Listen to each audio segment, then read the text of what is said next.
معزز خواتین، آج کی اس شام ہم ایک اہم موضوع پر گفتگو کرنے والے ہیں، اور وہ موضوع ہے کہ ہم اولاد کی تربیت کیسے کریں۔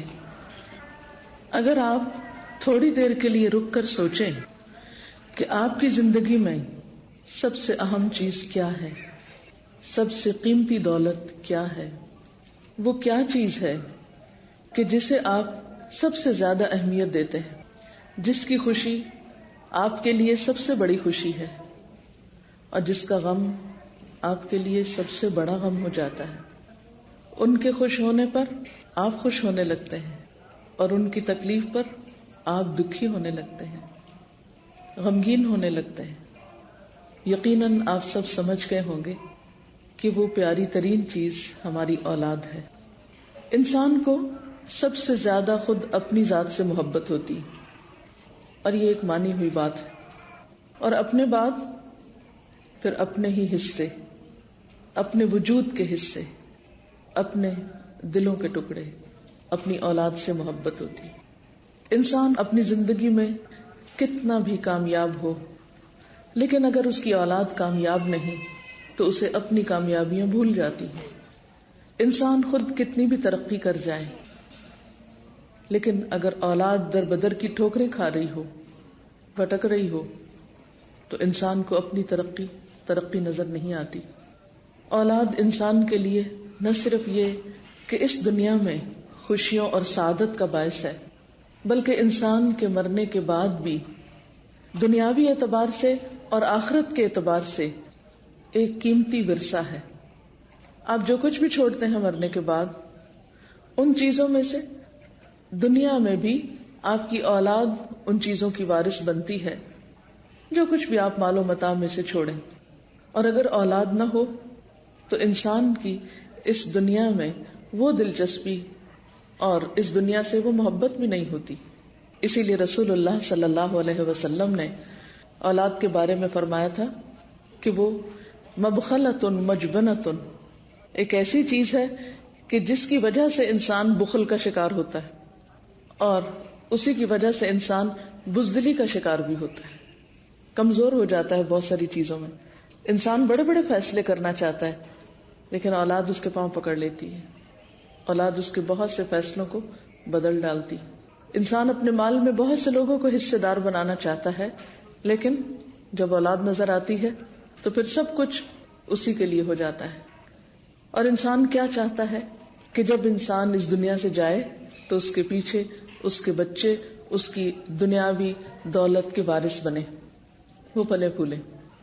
لیکن ہم صرف دنیا کے لیے سوچتے ہیں، جبکہ ہماری اولاد ہماری آخرت کی ترقی اور ہماری آخرت کی منزلوں کی بلندی کا ذریعہ بھی ہو سکتی ہے۔ کیونکہ اولاد اگر انسان کے مرنے کے بعد اچھے کام کرتی ہے تو والدین کے درجوں کی بلندی کا ذریعہ ہوتی ہے۔ ایک حدیث پاک میں آتا ہے کہ ایک شخص مرنے کے بعد عالم برزخ میں جب اس کا درجہ بڑھایا جاتا ہے تو وہ پوچھتا ہے کہ یہ میرے ساتھ سب کچھ کیوں ہو رہا ہے، یعنی میرے ساتھ یہ اتنا اچھا سلوک کیوں ہو رہا ہے اور میرے درجے کیوں بلند ہو رہے ہیں؟ تو اسے بتایا جاتا ہے کہ یہ تمہاری اولاد کی دعا کی وجہ سے ہو رہا ہے۔ اور رسول اللہ صلی اللہ علیہ وسلم نے یہ فرمایا تھا، اذا مات ابن آدم انقطع عملہ، کہ جب انسان مر جاتا ہے، ابن آدم مر جاتا ہے تو اس کا عمل ختم ہو جاتا ہے، الا من ثلاث، سوائے تین چیزوں کے۔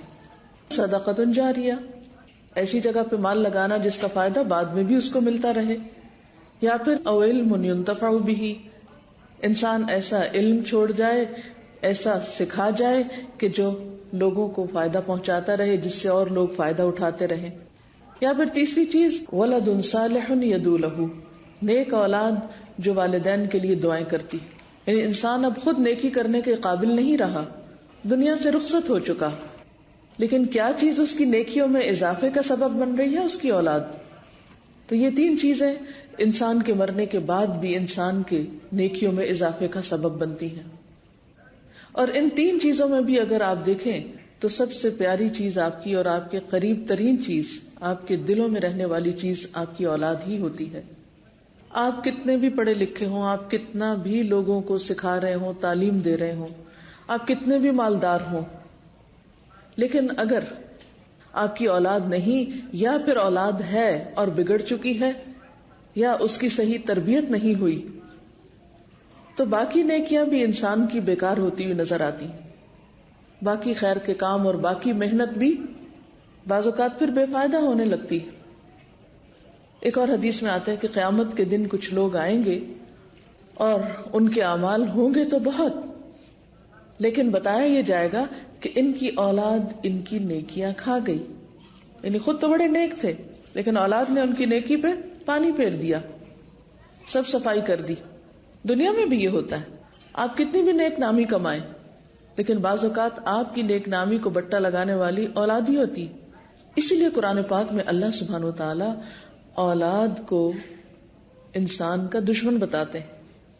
اردو میں بھی یا پنجابی میں بھی ان کو میٹھا دشمن کہا جاتا ہے کہ لگتے بہت پیارے ہیں لیکن سب سے زیادہ تکلیف بھی بعض اوقات بچوں ہی کی طرف سے پہنچتی۔ آپ مائیں اچھی طرح جانتے ہیں، ولادت کا مرحلہ ہو یعنی بچوں کے پیدائش کا مرحلہ ہو، یا پھر اس کے بعد ان کی تربیت کا مرحلہ ہو، یا پھر بڑے ہو کر ان سے خدمت لینے کا معاملہ ہو، یہ سارے مراحل کس قدر تکلیف دہ، صبر آزما اور انتظار والے ہوتے ہیں۔ اور ہماری عام دعاؤں میں ایک دوسرے کے لیے کیا ہوتا ہے، اللہ تمہیں اولاد کی خوشیاں دیکھنا نصیب کرے، کیونکہ واقعی انسان کے لیے ایک بہت بڑی خوشی کا ذریعہ بھی ہے اولاد۔ لیکن اس کے ساتھ ساتھ قرآن پاک میں اللہ تعالیٰ فرماتے ہیں ان من اولادکم وازواجکم عدوا لکم، کہ تمہارے بچے اور تمہاری بیویاں یا بیویوں کے لیے شوہر تمہارے دشمن ہو سکتے ہیں، فاحذروہم، ان سے محتاط رہو، وَإِن تَعْفُوا وَتَصْفَحُوا وَتَغْفِرُوا فَإِنَّ اللَّهَ غَفُورٌ رَحِيمٌ، پھر اگر تم معاف کر دو، درگزر کرو، بخش دو تو اللہ بھی غفور الرحیم ہے۔ یعنی اولاد کا رشتہ ایسا ہے کہ جس کو تم کاٹ کے پھینک نہیں سکتے، وہ تمہارے ساتھ جڑے ہوئے ہیں، تمہارے ساتھ ان کا تعلق ہر صورت میں ہے۔ آپ ان کو جتنا بھی آنکھ کریں، جیسے بھی ڈسون کریں، آپ کر نہیں سکتے، کیونکہ آپ کے نام کے ساتھ ان کا نام ہے، آپ کی پہچان ہے، آپ ان کی پہچان، وہ آپ کی پہچان، ایک دوسرے کے لیے لازم و ملزوم ہے۔ لہذا یہ ایک ایسا زندگی کا حصہ ہے کہ جسے آپ اگنور نہیں کر سکتے۔ آپ کی کتنی بھی مجبوریاں ہوں، آپ کے کتنے بھی کام ہوں، آپ پر کتنی بھی ذمہ داریاں ہوں، آپ کیسے بھی بیمار ہوں، لیکن اولاد کی تربیت کی ذمہ داری، اولاد کی اچھائی بھلائی کی ذمہ داری یہ آپ پر ہے، آپ اس سے فرار حاصل نہیں کر سکتے، یہ ذمہ داری ادا کرنی ہی ہے۔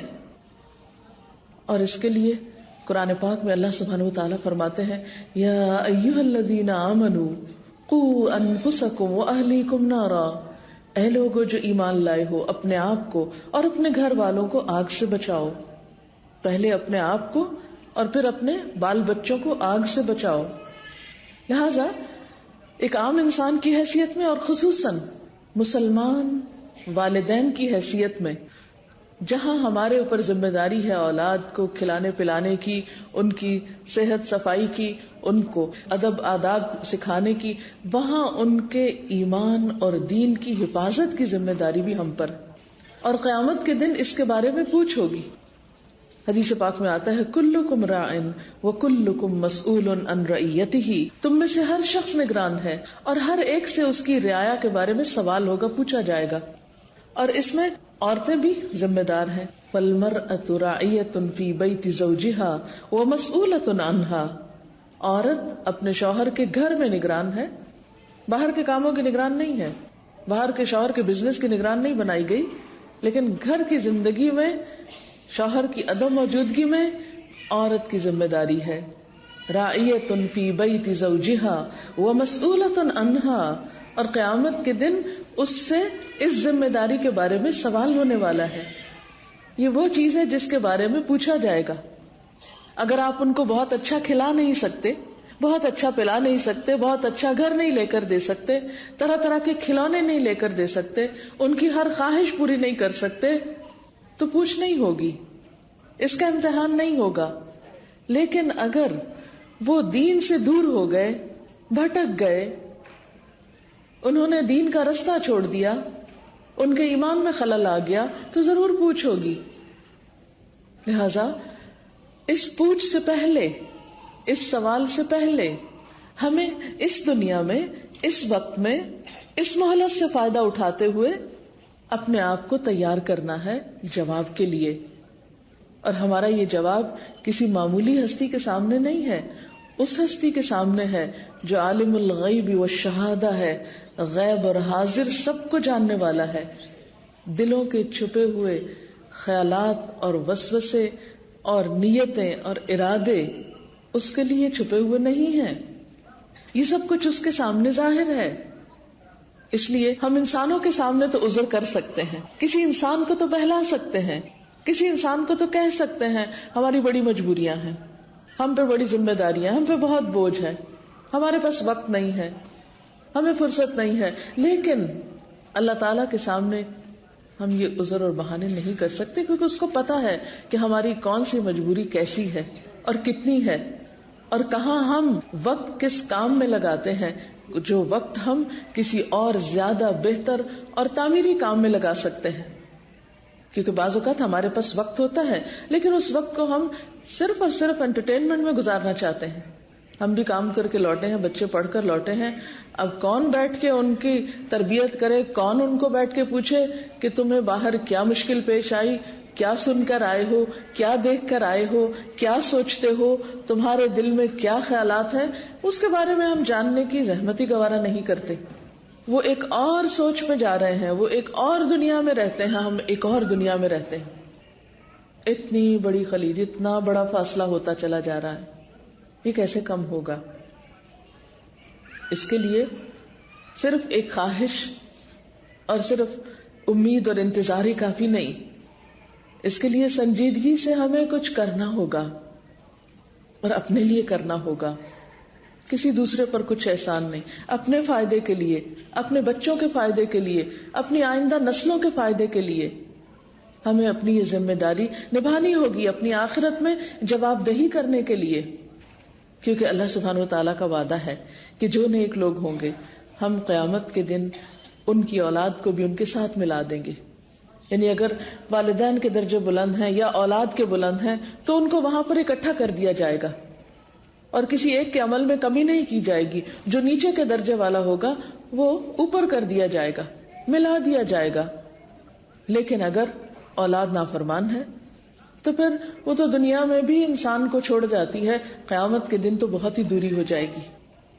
آپ دیکھیے حضرت نوح علیہ السلام آخری وقت میں اپنے بیٹے کو پکارتے ہیں، یا بنی ارکب معنا، اے بچے ہمارے ساتھ سوار ہو جاؤ. لیکن بچہ ابھی بھی نہیں سن رہا. ساری زندگی سمجھاتے ہیں، سکھاتے ہیں، کوئی کوتاہی نہیں کرتے. ان کے 4 بچے تھے، 3 بچے بہت ہی نیک اور بہت ہی اچھے نکلے. نوح علیہ السلام کے بچوں میں سے ایک بچہ جس کی کمپنی اچھی نہیں تھی، وہ آخری وقت تک بھی سمجھ کر نہ دیا. تو اس نے کہا سآوی الی جبل یعصمنی من الماء. جب طوفان آیا، جب بارش آئی، جب زمین سے پانی ابلنے لگا تو نوح علیہ السلام کشتی میں سوار ہوئے اپنے گھر والوں کے ساتھ. تو انہوں نے پکارا کہ آؤ بچے ہمارے ساتھ، تم بھی آ جاؤ، ابھی بھی ایمان لے آؤ.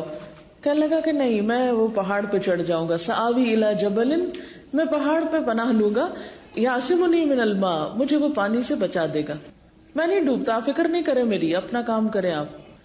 نوح علیہ السلام رو کے پکارتے ہیں، قال لا عاصم اليوم من امر اللہ. بیٹے آج اللہ کے حکم سے کوئی بھی تمہیں بچا نہیں سکتا، کوئی بھی چھڑانے والا نہیں، کوئی کام نہیں آ سکتا. اور ابھی ان کی گفتگو جاری تھی. وحال بینہم الموج فکان من المغرقین. ایک موج آئی اور باپ بیٹے کے درمیان فاصلہ کر گئی اور بیٹا غرق ہو کر رہ گیا. پیغمبر ہیں، 950 سال تبلیغ کر رہے ہیں، اللہ کی خاطر دن رات دوڑ دھوپ کرنے والے ہیں، کسی لمحے کچھ بھی کمی نہیں کرتے اللہ کی عبادت میں، اللہ کے پسندیدہ ترین بندوں میں سے ہیں. لیکن اپنے بچے کے معاملے میں وہ بھی بے بس ہیں، اپنے بچے کو نہیں بچا سکے، اپنی بیوی کو نہیں بچا سکے. تو کسی بھی انسان کی نیکی دنیا میں تو اس کی اولاد کے لیے ہو سکتا فائدہ مند ہو، لیکن آخرت میں اگر ایمان نہیں، اگر عمل صالح نہیں، تقوی نہیں، تو اولاد کو ہم بچا نہیں سکتے قیامت کے دن.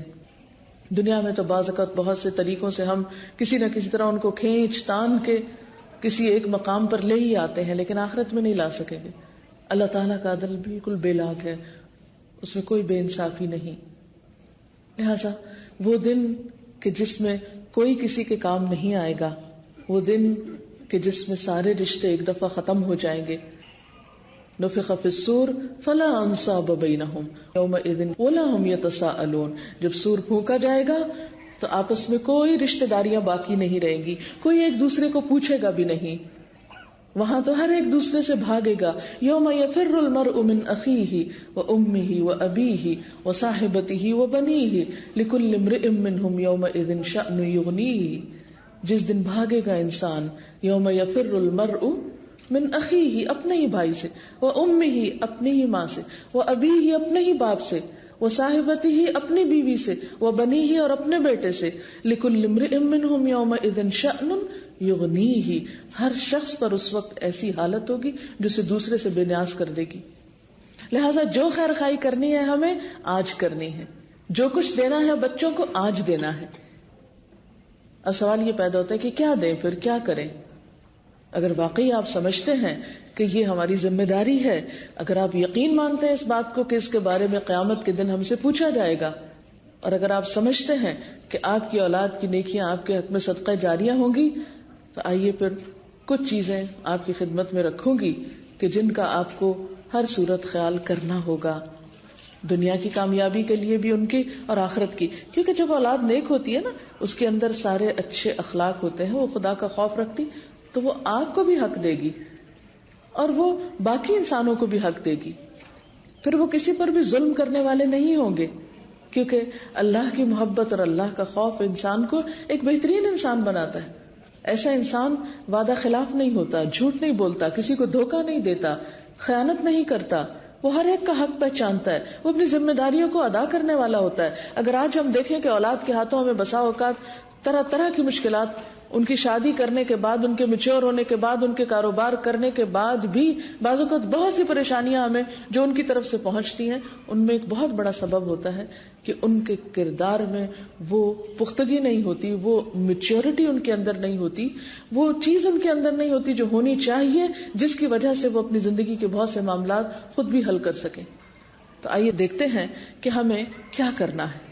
اولاد کی تربیت کے بارے میں یہ بات یاد رکھیے کہ اولاد کی تربیت ان کی پیدائش کے بعد نہیں، ان کی پیدائش سے پہلے شروع ہوتی ہے. اب آپ چونکہ مکس کراؤڈ ہے، بہت سے لوگ ایسے ہوں گے کہ جو ابھی اس مرحلے میں داخل ہی نہیں ہوئے. مثلا بعض بچیاں ہوں گی جن کی شادی نہیں ہوئی، بعض ایسی ہیں کہ جو ابھی اس مرحلے میں ہے، اور ہو سکتا ہے کہ آئندہ کئی بچوں کی ماں بنے، یا یہ کہ آپ نانی دادی بن چکی ہیں تو آپ کے گھر میں بچوں کی پیدائش ہو، یا یہ کہ آپ کے بچے بڑے ہو چکے ہیں تو آپ کو مشکلات پیش آ رہی ہیں. تو چونکہ مجھے ان سارے گروپس کو باری باری دیکھنا ہے، اس لیے میں مختصراً ہر گروپ کے بارے میں کچھ بات کروں گی. تو سب سے پہلے ابتدا میں یہ بات یاد رکھیے کہ تربیت پیدائش کے بعد نہیں، پیدائش سے پہلے شروع ہوتی، جو ایک آئیڈیل سچویشن ہے. اگر ہم آئیڈیل سچویشن اب نہیں بھی رکھتے تو کیا کریں، وہ بات بعد میں ہوگی، لیکن آئیڈیل سچویشن یہی ہے کہ تربیت اولاد کے لیے اچھی لڑکی کا انتخاب ضروری ہے. اور اچھی لڑکی سے مراد صرف خوبصورت لڑکی نہیں، صرف مالدار لڑکی نہیں، با اخلاق اور دیندار لڑکی. رسول اللہ صلی اللہ علیہ وسلم نے فرمایا کہ عورت سے 4 چیزوں کی بنیاد پہ شادی کی جاتی، اس کے نام نسب، اس کے مال، اس کی خوبصورتی اور اس کے دین کی بنیاد پر. تو تم دین والی کو اختیار کرو، تمہارے ہاتھ خاک آلود ہوں. یہ ایک محاورہ ہے، پیار کی ڈانٹ ہے کہ سختی سے تھوڑا سا ڈانٹ کے کہا کہ تم جب عورت کا انتخاب کرو تو اس کے دین کو دیکھو، اخلاق کو دیکھو. کیونکہ ایک با اخلاق انسان، ایک سلجھا ہوا انسان پورے خاندان کی اصلاح کا ذریعہ بنتا ہے، اور ایک بد اخلاق انسان، ایک بد زبان انسان، خواہ وہ کتنا بھی خوبصورت ہو، کتنا بھی مالدار ہو، بعض اوقات پورے خاندان میں پھوٹ ڈال دیتا ہے. تو بیوی کا انتخاب دینداری کی بنیاد پر. اس کے بعد باقاعدہ اللہ کے رسول صلی اللہ علیہ وسلم نے دعائیں سکھائی ہیں کہ شوہر اور بیوی کے باہمی جسمانی تعلق کے موقع پر بھی شیطان مردود سے پناہ مانگو، کیونکہ اس وقت شیطان تمہاری اولاد میں شریک ہونا چاہتا ہے، اس وقت سے وہ کوشش کرتا ہے کہ وہ شریک ہو جائے اور اولاد تمہاری نہ رہے، اس کی ہو جائے، تمہاری مرضی اور تمہارے طریقے پہ نہ چلے، اس کے طریقے پر چلے. لہذا اس وقت بھی وہ اپنا کام کرنا نہیں چھوڑتا. لہذا مسنون دعا سکھائی گئی. پھر اس کے بعد یہ ہے کہ پریگننسی کا جو مرحلہ آتا ہے، تو ڈیورنگ پریگننسی اب دیکھیں کہ بچہ اپنی ساری خوراک کہاں سے لے رہا ہوتا ہے؟ ماں کے خون سے. ماں جو کچھ کھاتی، جو کچھ سوچتی، جو اس کی جذباتی کیفیات ہوتی، جیسی اس کی ذہنیت ہوتی، وہ انڈائریکٹلی بچے پر اثر انداز ہو رہی ہوتی. جیسے وہ ماں کے خون سے غذا لے کے نشو و نما پا رہا ہوتا ہے، ایسے ہی ماں کے خیالات اور ماں کے روٹین اور ماں کے جو طریقے ہیں وہ بھی اس پر اثر انداز ہو رہے ہوتے ہیں. لہذا اس دوران ماں کو خاص طور پر اپنی سوچ پازیٹو رکھنی چاہیے، مثبت سوچ. جلنا، کڑنا، رونا، دھونا، غم اٹھانا. ویسے بھی یہ ہے کہ وہ کیفیت ایسی ہوتی ہے، یعنی وہ مرحلہ ایسا ہوتا ہے کہ جس میں ایک عورت، جسے قرآن پاک میں آتا ہے کہ وہنن علی وہنن، تکلیف پر تکلیف اٹھا رہی ہوتی ہے، جذباتی اعتبار سے بھی بہت ڈسٹرب ہوتی ہے. لیکن بات یہ ہے کہ یہ سارے چینجز یعنی فزیکل چینجز تو ہوں گے اور اس میں اوپر نیچے بھی مزاج ہوگا. لیکن بات یہ ہے کہ حدیث میں آتا ہے وَمَن يَتَصَبَّرْ يُصَبِّرْهُ اللَّهُ، جو صبر کرنا چاہتا ہے اللہ اس کو صبر دے دیتا ہے. ناپسندیدہ ناگوار باتوں کے باوجود اپنے مزاج کو درست رکھنے کی کوشش کرنا بے حد ضروری. اور وہ صرف نصیحت سے نہیں ہوگا کہ میں آپ کو نصیحت کر رہی ہوں کہ آپ اپنا مزاج درست رکھیے تو وہ ہو جائے گا. نہیں، اس کے لیے آپ کو ذہنی طور پر کسی اچھی ایکٹیویٹی میں مشغول کرنا ہوگا. اچھی کتابیں پڑھیے، اپنی صحت کے بارے میں، بچوں کی تربیت کے بارے میں، ہسٹری کے بارے میں، اور کوئی بھی اچھی کتابیں. پھر اس کے ساتھ ساتھ اپنی عبادات کا خیال رکھیے، تلاوت قرآن باقاعدگی سے کیجیے. بچے کی سب سے پہلی فیکلٹی جو کام کرتی وہ لسننگ کی ہوتی. بچہ ماں کے پیٹ میں بھی سن رہا ہوتا ہے، لہٰذا آپ اس کو اچھی چیزیں سنوائیے. قرآن پاک کی تلاوت خود بھی کیجیے، اور اگر اچھی نہیں کرنی آتی تو خوبصورت قاریوں کی قرات میں خود بھی لسننگ کیجیے. پھر اسی طرح خوب دعائیں مانگیے. آپ دیکھیے کہ جتنے بھی پیغمبر تھے انہوں نے اپنے نیک اولاد کے لیے دعا کی اللہ تعالیٰ سے، اور ان دعاؤں میں کیا ہے؟ ربنا ہب لنا من ازواجنا وذریاتنا قرۃ اعین واجعلنا للمتقین اماما. اے اللہ ہمیں اپنے شوہروں یا اپنی بیویوں اور اپنی اولاد میں سے آنکھوں کی ٹھنڈک عطا کر اور ہمیں متقین کا امام بنا، یعنی ہمارے گھرانے کو نیکی اور تقوی کے کاموں میں سب سے آگے لے جا، یعنی تقوی اور نیکی کی مثال بنے ہم. بعض اوقات ہوتا ہے دنیاوی اعتبار سے لوگ کمپٹیشن کر رہے ہوتے ہیں کہ ہماری فیملی مشہور ہو کے اس میں سبھی ڈاکٹرز ہیں، اور ہمارا کسی Guinness book of world record میں ہمارا نام لکھا جائے کہ وہ فلاں فیملی جو ہے وہ اس کی یہ شناخت ہے کہ سارے کے سارے ماں باپ بہن بھائی بچے وہ سب کے سب جو ہے وہ اس فیلڈ کے ہیں. یا اسی طرح اور بھی کوئی شوق ہو سکتے ہیں. وہ سب باتیں اچھی ہیں، دین کے ساتھ دنیا کی بھلائی بھی مانگنی چاہیے، لیکن اس کے ساتھ ساتھ آنکھوں کی ٹھنڈک کہ اللہ ہمیں اولاد کی خوشی نصیب کر. یہ دعا اللہ تعالیٰ نے سکھائی، سورۃ الفرقان میں آتی ہے. کسی بھی قرآنی دعاؤں کی کتاب میں یہ دعا آپ کو ملے گی. عام حالات میں بھی پڑھنی چاہیے لیکن خاص طور پر پریگننسی کے دوران. پھر اسی طرح وہ دعائیں جو حضرت زکریا علیہ السلام نے مانگی تھی اپنے بچے کی ولادت سے پہلے، رب ہب لی من لدنک ذریۃ طیبہ، اے اللہ مجھے اپنے پاس سے پاکیزہ اولاد عطا کر. اور پھر آپ کو معلوم ہے جب حضرت یحییٰ علیہ السلام کی پیدائش ہوئی تو اللہ تعالیٰ نے خاص طور پر ان کو خوشخبری سنائی کہ وہ حسوراً و نبیًا، کہ وہ بہت پاک دامن ہوں گے، نبی ہوں گے، وجیہاً بہت شاندار ہوں گے، بہت زبردست پرسنالٹی کے مالک ہوں گے. یعنی جو انہوں نے دعائیں مانگی تھی وہ سب قبول ہوئی. اسی طرح ان کی دعاؤں میں سے یہ بھی تھا رب ہب لی من الصالحین، رب ہب لی من الصالحین، اے اللہ مجھے نیک لوگوں میں سے دے، یعنی کہ نیک روح میرے گھر میں آئے. تو اس سے پتہ چلتا ہے کہ دعا جو ہے وہ ایک بہت اہم کردار ادا کرتی ہے انسانی زندگی میں. Prayer is power. کوئی چیز تقدیر کو نہیں بدل سکتی، دعا تقدیر کو بھی بدلتی ہے. اس لیے کبھی بھی مایوس نہ ہو. اور اس کا یہ مطلب نہیں کہ اب تو وقت گزر گیا اب کیا کریں، اب تو بچے بڑے ہو گئے. ٹھیک ہے، اب آپ ربنا ہب لنا من ازواجنا وذریاتنا والی دعا مانگیے، لیکن دعا کرتے رہیے، کبھی بھی مایوس نہ ہوئیے. اور پھر اس کے بعد یہ ہے کہ صرف دعا ہی نہیں، ہر چیز میں دعا کے ساتھ دوا بھی ضروری ہے، اور ان دواؤں میں اچھی کمپنی.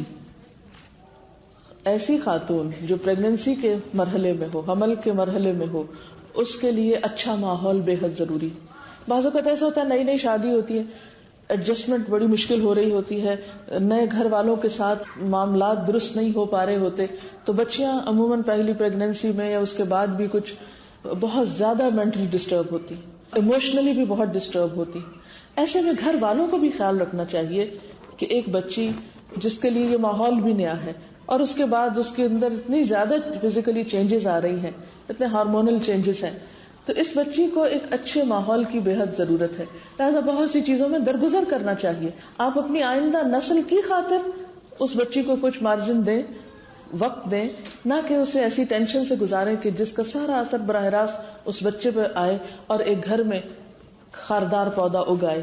نہیں، سارے اہل خانہ کو صبر و ضبط، شوہر کو بھی صبر و ضبط اور تحمل کی ضرورت ہے، کیونکہ مرد حضرات اس کیفیت سے گزرتے ہی نہیں.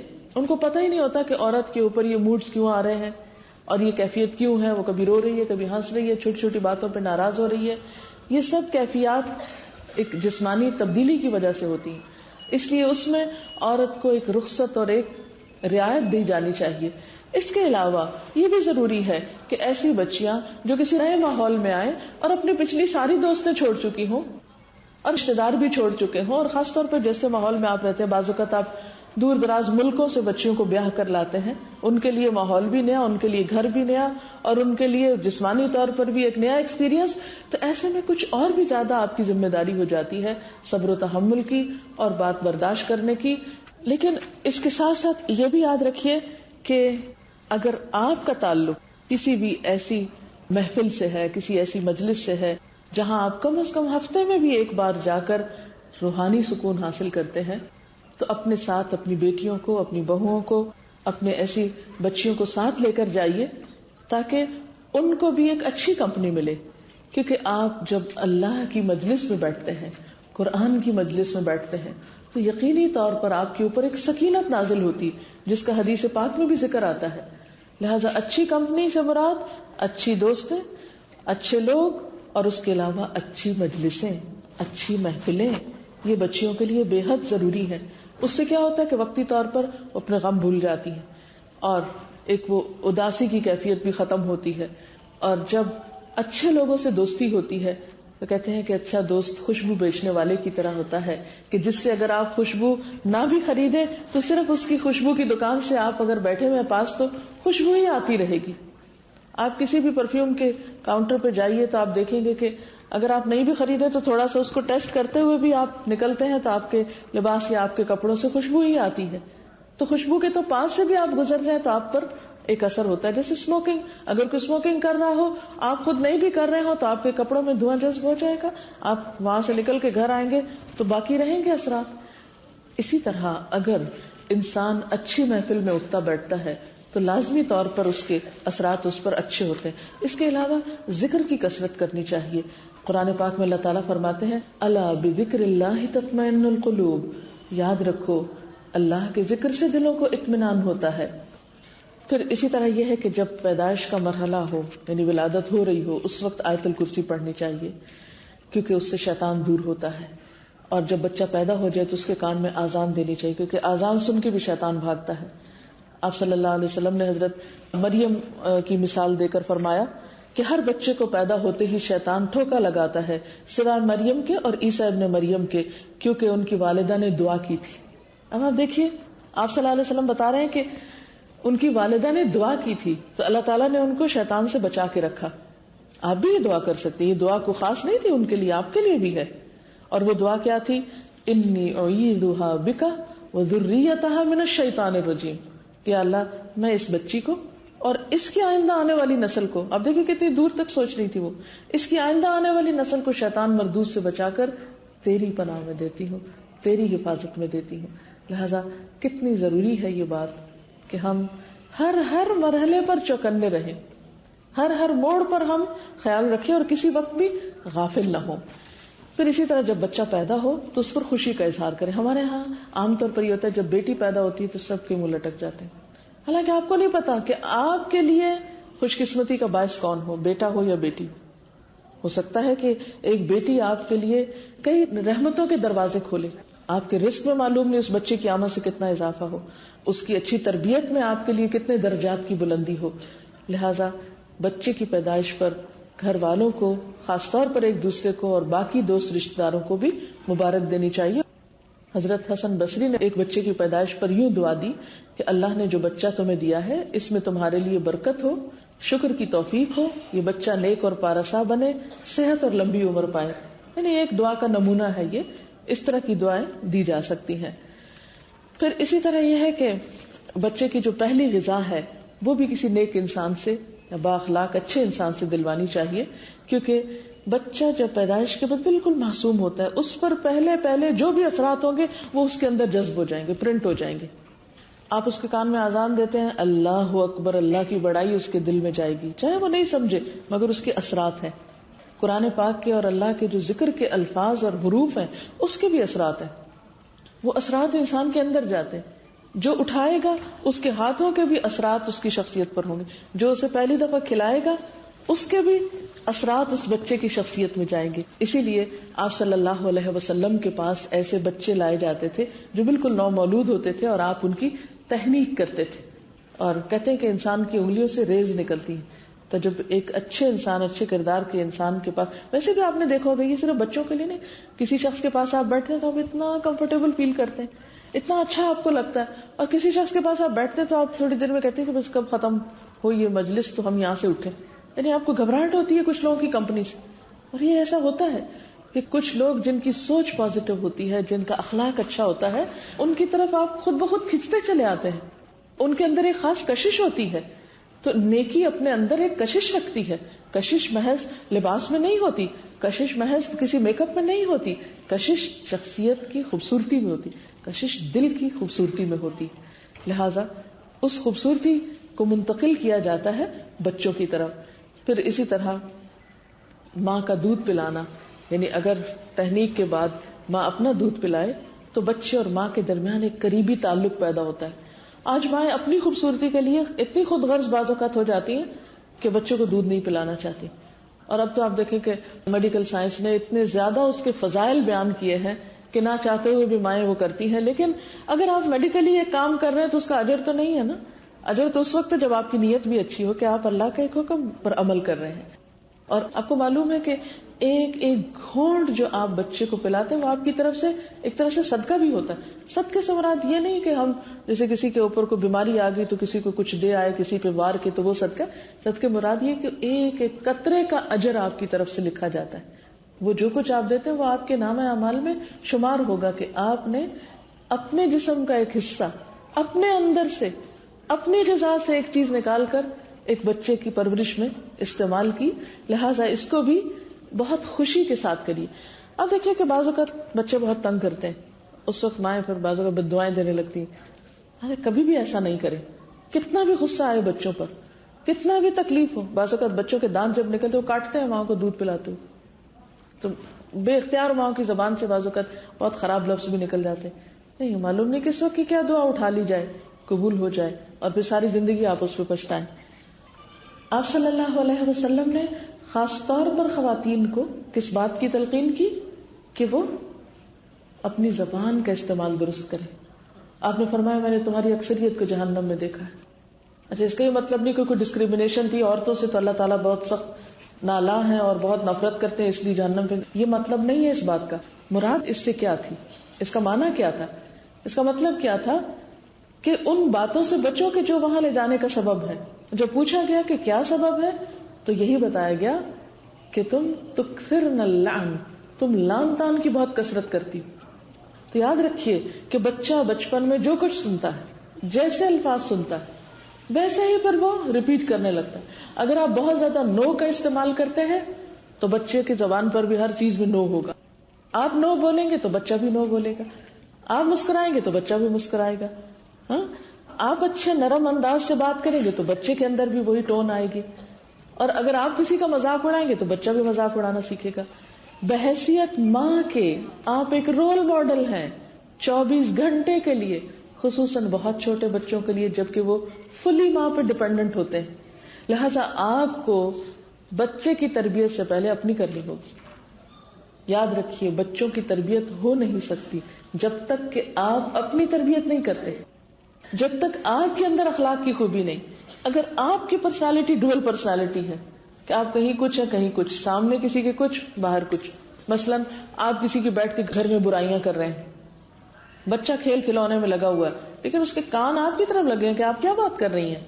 اچھا تھوڑی دیر میں وہی شخص آ جاتا ہے، آپ بہت مسکرا کے اٹھ کے اچھی طرح گلے لگا کے ملتے، آپ کا تضاد بچے نے نوٹ کر لیا کہ ایسا ہی کرتے ہیں لوگوں کے پیچھے اور طرح ان سے معاملہ کرتے اور سامنے کچھ اور کرتے. یہ منافقت ہم نے اپنے رویے سے سکھا دی. ہم جھوٹ بولتے ہیں اور بچوں کو جھوٹ سکھاتے ہیں، جاؤ میری طرف سے کہہ دو گھر پہ نہیں، فون پہ بتا دو ہے ہی نہیں. یہ سب کچھ ہم سکھا رہے ہوتے ہیں. لہذا جو ہی بچہ ذرا ہوش سنبھالنے لگے تو سب سے اہم ترین نسخہ تربیت کا جو چاہتے ہیں کہ بچہ کرے وہ کر کے دکھانا شروع کرے. جو آپ بولیں گے، آپ نے دیکھا ہوگا بچے زبان کیسے سیکھتے ہیں. آپ انگریزی بولیں وہ انگریزی بولنے لگے، ان کو کوئی مشکل نہیں. آپ اردو بولیں وہ اردو بولیں گے. آپ جو بولیں گے وہ وہی کریں گے. لہٰذا it all depends on you کہ آپ کیا کر رہے ہیں، آپ کیا چاہتے ہیں کہ وہ کیا کرے. اسی طرح جو گفتگو آپ کرتے ہیں اس میں بھی بہت محتاط ہونے کی ضرورت ہے. ہم بعض اوقات لاڈ پیار میں توتلی باتیں بچوں سے کرنے لگتے ہیں اور ان کو بگاڑ دیتے ہیں. نہیں، الفاظ کا استعمال اور چناؤ درست کیجیے تاکہ آپ کا بچہ ابتدا سے ہی ایک درست زبان بولے، ایک اچھی بات کرے. اور پھر بعض اوقات اس طرح عادت ہو جاتی ہے کہ بڑے ہو کر بھی بچے اس عادت سے باز نہیں آتے.